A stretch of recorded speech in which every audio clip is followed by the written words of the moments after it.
साल 2025 की एक और अलौकिक थ्रिलर फिल्म लेकर आई है एक नई कहानी। जब एक स्पेशल फोर्स का जवान टकराता है 1000 साल पुराने शैतान से, तो कैसी खौफनाक जंग छिड़ेगी इसका अंदाजा लगाना मुश्किल है। कैट और रिक की शादी हाल ही में हुई है। हनीमून अभी पूरा भी नहीं हुआ था कि रिक को सेना का बुलावा आ जाता है। उसे 1 साल के मिशन पर विदेश भेजा जाता है। लेकिन 2 साल बीत जाने के बाद भी कैट को अपने पति की कोई खबर नहीं मिलती। रिक का पिता उसे तसल्ली देता है, फोन नहीं आया, मतलब वो अभी जिंदा है। मगर उसी रात कैट को रक्षा मंत्रालय का फोन आता है, रिक वापस लाया जा रहा है। कैट का दिल कांप उठता है, लेकिन जल्दी ही वो थोड़ा शांत हो जाती है क्योंकि रिक मरा नहीं है। कैट को एक साइकोलॉजिस्ट से पता चलता है कि सेना की भेजी रिपोर्ट में लिखा है रिक को PTSD यानी पोस्ट ट्रॉमेटिक स्ट्रेस डिसऑर्डर का इलाज किया जाता है। अगले दिन जब वो घर लौटेगा तो उसे थेरेपी की जरूरत होगी। लेकिन उसी रात रिक समय से पहले घर के दरवाजे पर आ खड़ा होता है। कैट खुशी से झूम उठती है, मगर जल्दी ही उसे कुछ अजीब लगता है। रिक पूरे समय एक भी शब्द नहीं बोलता। उसके चेहरे पर घर लौटने की कोई खुशी नहीं दिखती। क्या यही है PTSD? कैट से रहा नहीं जाता। वो हॉट नाइट ड्रेस पहनकर अपने प्यार से अपने पति को ठीक करने की कोशिश करती है, मगर रिक एक नजर तक नहीं डालता। सीधे जाकर बिस्तर पर लेट जाता है और गहरी नींद में सो जाता है। आधी रात को अचानक कैट की चादर अपने आप नीचे गिर जाती है। चारों ओर धुआं भर जाता है। वो बिस्तर से घबराकर उठती है और जमीन पर गिरते ही उसके पांव कांच के टुकड़ों पर पड़ते हैं। पता चलता है ये सब एक सपना था। जैसे ही कैट थोड़ा संभलती है, वो देखती है कि रिक की आंखें फटी की फटी हैं, मगर ये तो कुछ भी नहीं था। सुबह जब उसके पिता उठते हैं तो वो देखते हैं कि रिक चॉपिंग बोर्ड पर मांस काट रहा है।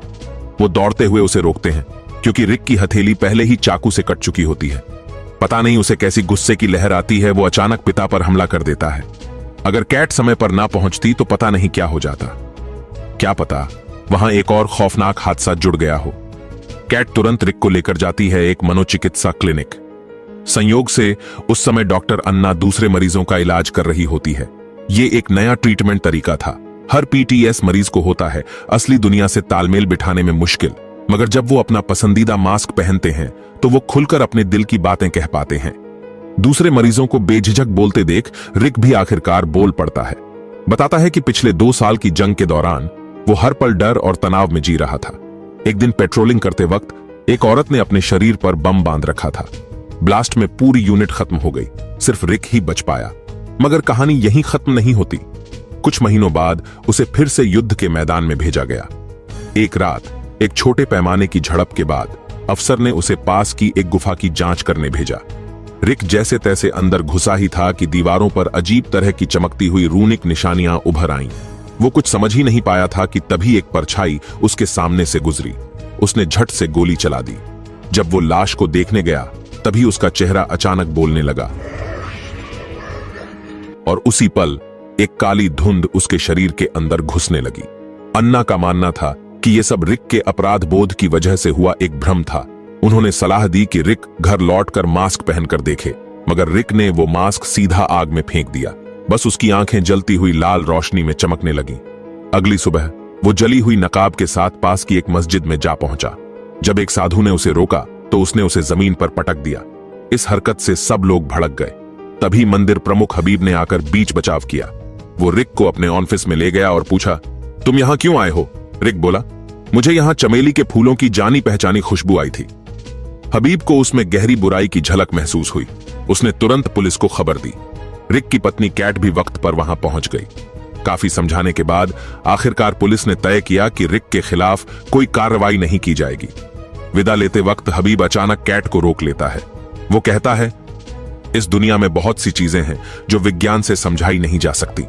मैं तुम्हें सलाह देता हूं कि तुम जाकर अपने पति के युद्ध काल के अनुभवों की गहराई से जांच करो। हबीब की गंभीर बातों को सुनकर कैट भी इसे नजरअंदाज नहीं कर पाती। वो सीधे घर लौटती है और इंटरनेट पर रिसर्च करती है। पता चलता है रिक जिस युद्ध क्षेत्र में तैनात था वहां पर दुष्ट आत्माओं के कब्जे की कई अफवाहें हैं। कैट के रोंगटे खड़े हो जाते हैं। वो जैसे ही पीछे मुड़ती है, देखती है कि रिक कब का उसके पीछे खड़ा है। कैट कहती है, मैं किसी भी हालत में तुम्हें कोई नुकसान नहीं होने दूंगी। लेकिन अगले ही पल रिक की आंखें अचानक चौड़ी हो जाती हैं। वो दोनों हाथों से कैट को एकदम ऊपर उठा लेता है, फिर ऐसे वापस कमरे में चला जाता है जैसे कुछ हुआ ही ना हो। अब कैट की शंका यकीन में बदल जाती है। वो तुरंत रिक को फिर से डॉक्टर अन्ना के पास भर्ती करवा देती है और खुद वापस जाती है मस्जिद में हबीब के पास। वो हबीब को सारी जानकारी बताती है जो उसने पिछली रात इंटरनेट पर देखी। अब समझ आता है क्यों रिक अब पहले जैसा नहीं रहा। पहले वो जोशीला, खुशमिजाज और जिंदा दिल इंसान था, अब वो शांत, गुमसुम और हिंसक हो गया है। उस पर जरूर किसी दुष्ट आत्मा का साया है। कैट हबीब से मदद की गुहार लगाती है, मगर हबीब तुरंत हामी नहीं भरता। वो कहता है पहले मुझे खुद रिक से मिलना होगा। इसी दौरान क्लिनिक में रिक एक मरीज के साथ कॉरिडोर में टहल रहा होता है। वो मरीज हाल ही में फोटोग्राफी का शौक पाल चुका था और उसकी मानसिक स्थिति में काफी सुधार था, मगर तभी रिक अचानक पागल हो जाता है और उसका कैमरा उठाकर नीचे फेंक देता है, फिर मास्क उतार देता है। उसकी आंखें खून जैसी लाल हो जाती हैं। फोटोग्राफर डर के मारे नीचे भागता है, लेकिन कैमरा उठाकर रिक की तस्वीरें लेना नहीं भूलता। मगर ये उसकी गलती थी।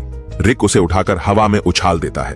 जब दोनों फिर से वार्ड में लौटते हैं, डॉक्टर अन्ना को लगता है कि अब फोटोग्राफर की हालत भी कुछ अजीब सी हो गई है। अगली सुबह कैट रिक को लेकर हबीब के पास जाती है। हबीब इस बार बेहद गंभीर और ईमानदार नजर आता है।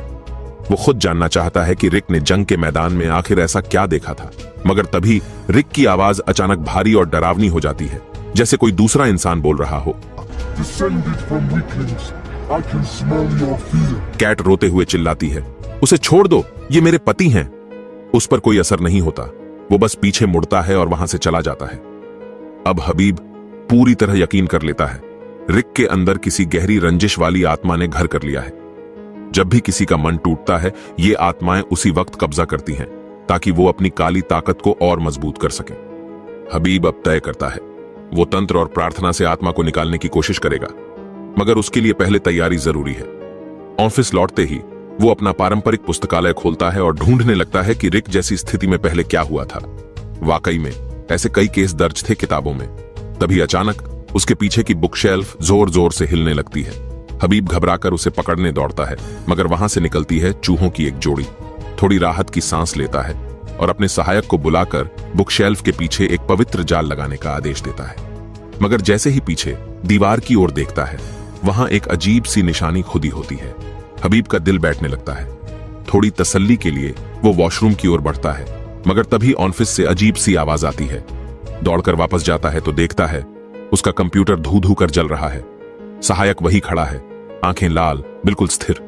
जब आग बुझाई जाती है, सहायक अचानक होश में आता है, मगर उसे कुछ भी याद नहीं होता कि अभी अभी क्या हुआ था। एक ही बात समझ आती है, यह किसी दुष्ट आत्मा की करतूत है। दुर्भाग्यवश कंप्यूटर में दर्ज सारे शुद्धिकरण के तरीके जलकर राख हो जाते हैं।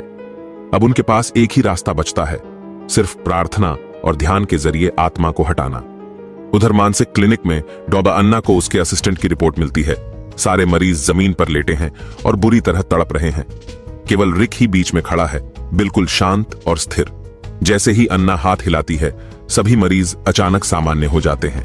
वो सबका पूरी तरह मेडिकल चेकअप करती है, पर किसी को कुछ भी नहीं हुआ। तो फिर वे सभी अचानक ऐसे कांपने क्यों लगे थे? इसका जवाब जानने के लिए अन्ना रिक से बात करने उसके कमरे में जाती है, मगर वहां देखती है कमरे के सारे फर्नीचर, बिस्तर, कुर्सियां हवा में तैर रहे हैं। अचानक रिक दरवाजे के पीछे से झपटता है और एक ही झटके में अन्ना को दूर फेंक देता है। अन्ना लड़खड़ाती हुई उठती है और बगल वाले कमरे में चली जाती है, जो कि फोटोग्राफर मरीज का कमरा था। वो देखती है कि उसके बिस्तर के नीचे भी वही शैतानी निशान खुदा हुआ है। तभी फोटोग्राफर अचानक जमीन से उठती है। उसके हाथ में एक गार्ड की पिस्तौल होती है। अन्ना को देखते ही वो ट्रिगर दबा देती है, लेकिन गनीमत थी, पिस्तौल में गोली नहीं थी। अन्ना तुरंत उसका मास्क उतार देती है और जोर से चिल्लाती है, तुम ये मत भूलो कि तुम कौन हो। फोटोग्राफर अंदरूनी जंग में फंस जाती है और अचानक अपने आप पर गोली चला देती है। इसी दौरान घर पर खाना खा रही कैट को अन्ना का फोन आता है, तुरंत क्लिनिक पहुंचो। अब अन्ना को पूरी तरह यकीन हो जाता है, रिक को सिर्फ पीटीएसडी नहीं है, बात इससे कहीं ज्यादा गहरी है। वो फोटोग्राफर का कैमरा उठाती है और उसमें से एक तस्वीर निकालती है, जिसमें रिक की आंखें लाल चमक रही थीं। अब तो तय है, एक्सोर्सिज्म, भूत भगाने की विधि जरूरी हो चुका है। सभी लोग मिलकर पहुंचते हैं उस हॉल में जहां रिक था। वहां के बाकी मरीज भी हवा में लटके हुए थे। तभी रिक अंधेरे में से छलांग मारकर सामने आता है।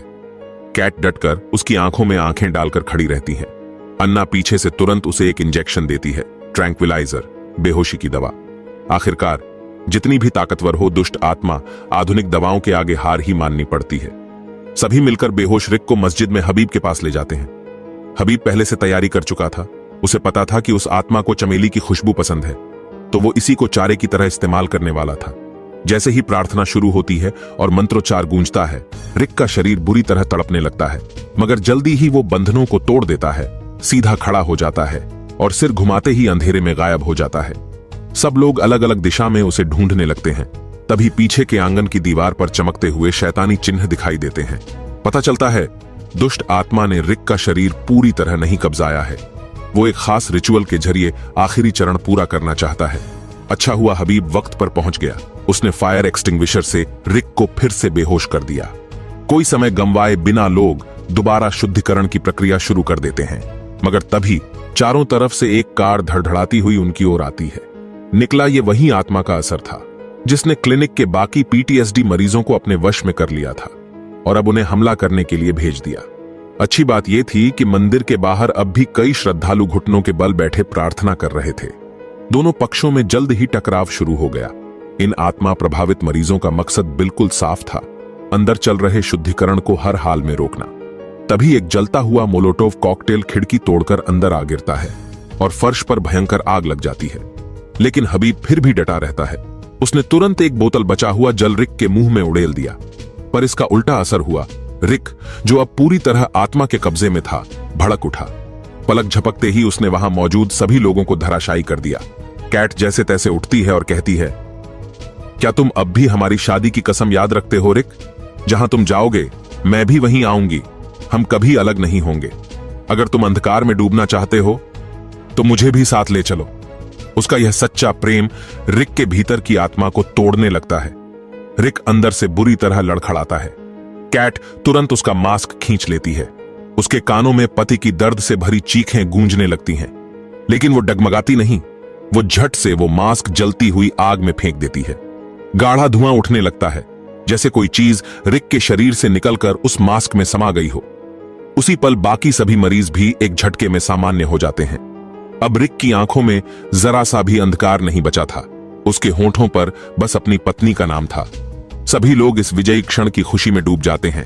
एक भयानक आत्मा को हरा दिया गया था, मगर क्या वो डरावनी आत्मा सच में हमेशा के लिए चली गई है? यही थी फिल्म सैंक्चुअरी शरण की पूरी कहानी। अगर आपको पसंद आई हो तो हमारे साथ जुड़े रहिए। अगली बार फिर मिलेंगे।